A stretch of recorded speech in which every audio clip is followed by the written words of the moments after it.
Que la bénédiction de Dieu le Père, de Dieu le Fils et de Dieu le Saint-Esprit soit avec vous et avec toute votre famille. Qu'en cet instant précis, un manteau de paix, tissé de fils de lumière divine, descende sur vos épaules et sur votre foyer. Il apportera la sérénité à votre cœur et réduira au silence toute anxiété ou perturbation. Que le sceau du Très-Haut soit maintenant marqué sur votre front et sur la porte de votre maison. C'est un signe inviolable que ce territoire, cette famille, appartient au Seigneur.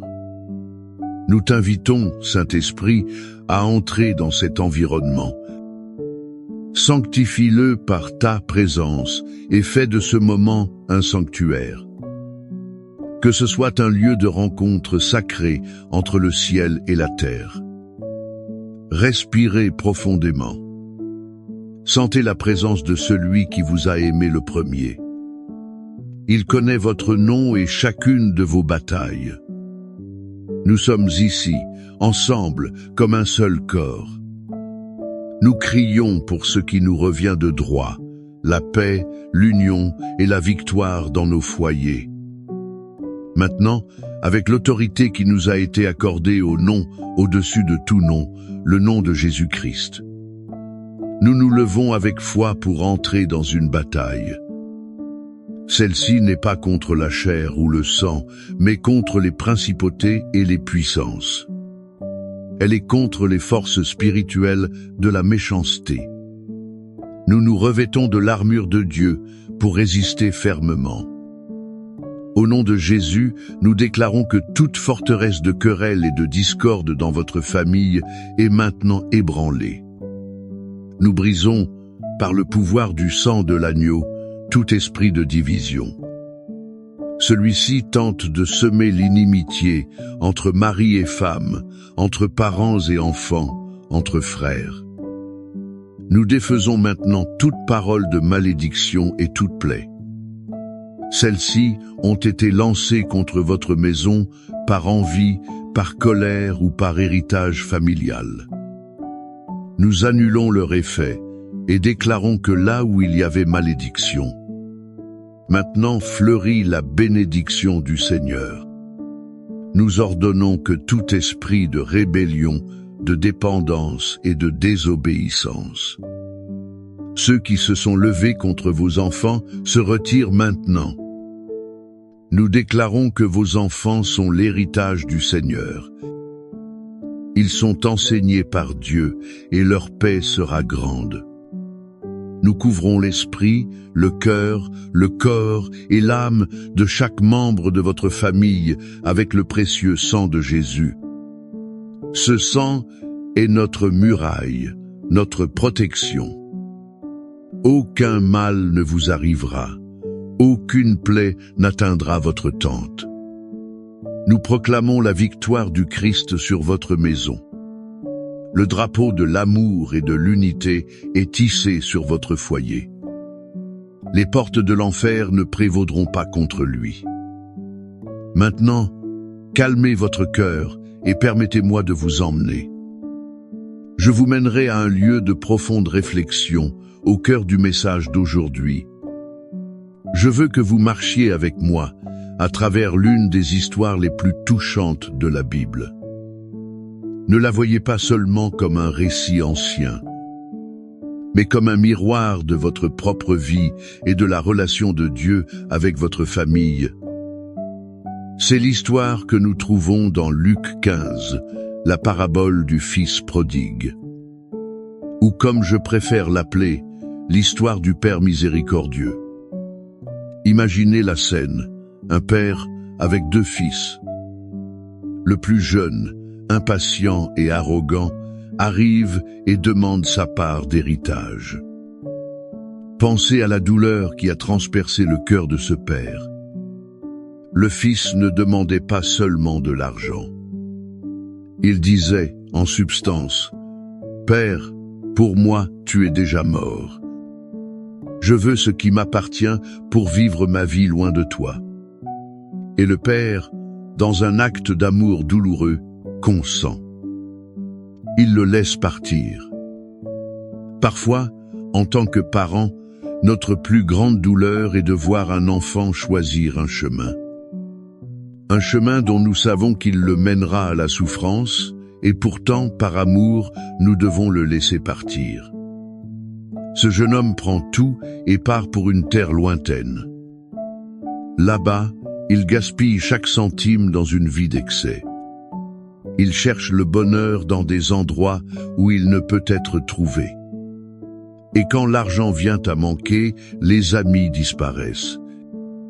La faim arrive, la misère s'installe, et il se retrouve au fond du gouffre. Il garde des porcs et souhaite manger leur nourriture. C'est dans ce moment de désespoir total qu'il revient à lui. Il se souvient de la maison de son père. Il se souvient que même les serviteurs de son père avaient du pain en abondance, pendant que lui-même périssait de faim. Et alors, il prend la décision la plus importante de sa vie. Je me lèverai. Puis, j'irai vers mon père. Voyez-vous, le retour commence par une décision. La restauration de nos familles commence souvent quand quelqu'un décide de se relever. De la boue de l'orgueil, du ressentiment, de l'erreur, et de faire le premier pas pour rentrer à la maison. Pendant que le fils répète son discours de repentance, quelque chose d'extraordinaire se passe dans la maison du père. Le texte dit que, alors qu'il était encore loin, son père le vit.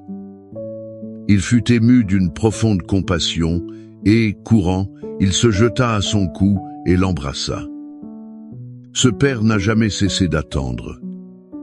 Chaque jour, il montait sur la terrasse et regardait la route. Le cœur serré de nostalgie, il espérait voir la silhouette familière de son fils à l'horizon. Il n'a pas attendu que le fils arrive à la porte. Il n'a pas attendu les excuses.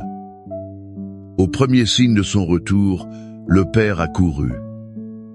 Un homme digne, un patriarche, courant, les vêtements relevés. C'était un acte considéré comme honteux pour la culture de l'époque. Mais l'amour du père ne se souciait pas de la dignité, il ne se souciait que du fils. Et quand il l'embrasse, il ne lui fait pas de sermon. Il le couvre de baisers. Le fils tente de faire son discours répété « Père, j'ai péché ». Mais le père le laisse à peine finir. Il crie au serviteur « Apportez la plus belle robe ». Mettez une bague à son doigt et des sandales à ses pieds.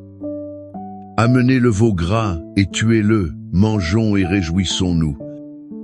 Car ce mon fils était mort et il est revenu à la vie. Il était perdu et il a été retrouvé. Quelle puissante leçon est ici pour nous. La première est que l'amour de Dieu, le Père Céleste, est ainsi inlassable, vigilant et extravagant. Êtes-vous un père ou une mère au cœur brisé par un enfant qui s'est égaré? Sachez que Dieu comprend votre douleur. Lui-même attend cet enfant avec une nostalgie encore plus grande. Ne renoncez jamais à prier, car le Père ne renonce jamais à attendre. La deuxième leçon est qu'il y a toujours un chemin de retour. Peu importe à quel point vous êtes tombé bas ou l'ampleur de votre erreur. La maison du Père est toujours ouverte. Le repentir sincère trouve toujours une étreinte de pardon. La troisième leçon est la clé de la restauration familiale. C'est le pouvoir du pardon qui ne garde pas de traces des erreurs. Ce père n'a pas dit « je te l'avais dit ». Il n'a pas imposé de période de probation. Il a immédiatement restauré l'identité et la dignité du Fils. Combien de nos familles pourraient être guéries aujourd'hui si nous apprenions à pardonner ainsi? Je vous le demande, dans votre famille, avez-vous été le fils qui doit rentrer à la maison? ou le père qui doit courir à la rencontre de celui qui revient? Y a-t-il quelqu'un à qui vous devez ouvrir les bras, sans accusation, juste avec l'amour qui restaure? Transformons maintenant cette réflexion en une forteresse de foi. Ancrons notre espérance dans les promesses immuables de la parole de Dieu. Tout comme ce Père désirait protéger et pourvoir à son Fils. Notre Père céleste nous donne ses promesses comme un bouclier et un bâton. C'est pourquoi je veux vous inviter à fermer les yeux, si vous le pouvez.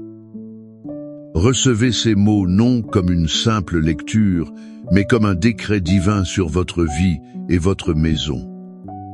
Le psaume 23 est la certitude du soin du bon berger envers chaque brebis de votre famille. Il nous dit que, même dans les vallées les plus sombres, il est avec nous. Et le psaume 91 est notre déclaration de guerre contre la peur. C'est la muraille de feu qui entoure notre famille. C'est la promesse de la protection du Dieu très haut pour ses enfants. Recevez-la dans votre esprit. Celui qui demeure sous l'abri du Très-Haut repose à l'ombre du Tout-Puissant. Je dis à l'Éternel, mon refuge et ma forteresse, mon Dieu en qui je me confie, car c'est lui qui te délivre du filet de l'oiseleur, de la peste et de ses ravages. Il te couvrira de ses plumes, et tu trouveras un refuge sous ses ailes. Sa fidélité est un bouclier et une cuirasse. Tu ne craindras ni les terreurs de la nuit, ni la flèche qui vole de jour, ni la peste qui marche dans les ténèbres, ni la contagion qui frappe en plein midi. 1000 tomberont à ton côté, et 10 000 à ta droite. Mais elle n'approchera pas de toi. De tes yeux seulement tu regarderas, et tu verras la rétribution des méchants. Car tu es mon refuge, ô Éternel. Tu fais du Très-Haut ta demeure. Aucun mal ne t'arrivera, aucun fléau n'approchera de ta tente. Car il ordonnera à ses anges de te garder dans toutes tes voies. Ils te porteront sur les mains, de peur que ton pied ne heurte une pierre. Tu marcheras sur le lion et sur l'aspic, tu fouleras le lionceau et le serpent. Puisqu'il m'aime, je le délivrerai, je le protégerai, car il connaît mon nom. Il m'invoquera, et je lui répondrai, je serai avec lui dans la détresse. Je le délivrerai, et je le glorifierai. Je le rassasierai de longs jours, et je lui ferai voir mon salut. Père bien-aimé, à la lumière de ta parole, et inspiré par l'exemple de ton amour infini, nous nous unissons maintenant d'une seule voix et d'un seul cœur pour intercéder pour nos familles. Seigneur, nous te présentons chaque fils et fille qui, comme le fils prodigue, s'est éloigné de la maison et s'est perdu dans les chemins du monde. Père de miséricorde, nous crions pour que, où qu'ils soient, ils puissent revenir à eux-mêmes. Que ta bonté les mène au repentir. Éveille en eux la mémoire de l'amour, de la sécurité et de l'identité. Celle qu'ils ne trouvent qu'en toi et dans leur famille. Nous prophétisons le retour. Nous prophétisons la réconciliation. Nous prions, Père, pour les mariages en crise où la communication est rompue, où la distance est installée. Restaure, Seigneur, tout comme le Père a couru pour embrasser son Fils. Que chaque conjoint court pour pardonner, pour embrasser, pour recommencer. Brisons les murs d'orgueil et de ressentiment. Guéris les blessures de la trahison et de l'indifférence. Nous te demandons, bon berger, selon la promesse du psaume 23, que rien ne nous manque. Pourvois chaque besoin dans nos foyers. Ouvre les portes de la provision financière, multiplie nos ressources. Bénis notre travail et enseigne-nous à être de bons intendants de tes bénédictions. Que ta table soit abondante dans nos maisons. Et nous crions pour la guérison, Seigneur. Guérison pour les corps malades, soulagement pour les douleurs chroniques, restauration pour les esprits fatigués et anxieux. Que ton toucher guérisseur passe par chaque membre de notre famille. De la tête aux pieds, apportant santé physique, émotionnelle et spirituelle. Maintenant, je vous invite à participer activement à cette prière. Écrivez dans les commentaires le nom de votre famille ou le nom de ce fils, de ce conjoint, de ce parent pour lequel vous priez. En faisant cela, vous déposez votre demande sur l'autel de Dieu. Et nous, en tant que communauté de foi, nous unirons à vous. Que la grâce de notre Seigneur Jésus-Christ, qui s'est fait pauvre pour nous enrichir, que l'amour de Dieu le Père, qui court à notre rencontre et nous revêt d'habits de fête, et que la communion et la consolation du Saint-Esprit, qui nous unit et nous fortifie, soient sur vous et sur toute votre maison, aujourd'hui et pour toujours. Que votre famille soit un phare d'espérance, un témoignage vivant, un témoignage du pouvoir restaurateur de l'amour de Dieu. Et que la paix, qui surpasse toute intelligence, garde vos cœurs et vos pensées en Jésus-Christ. Amen.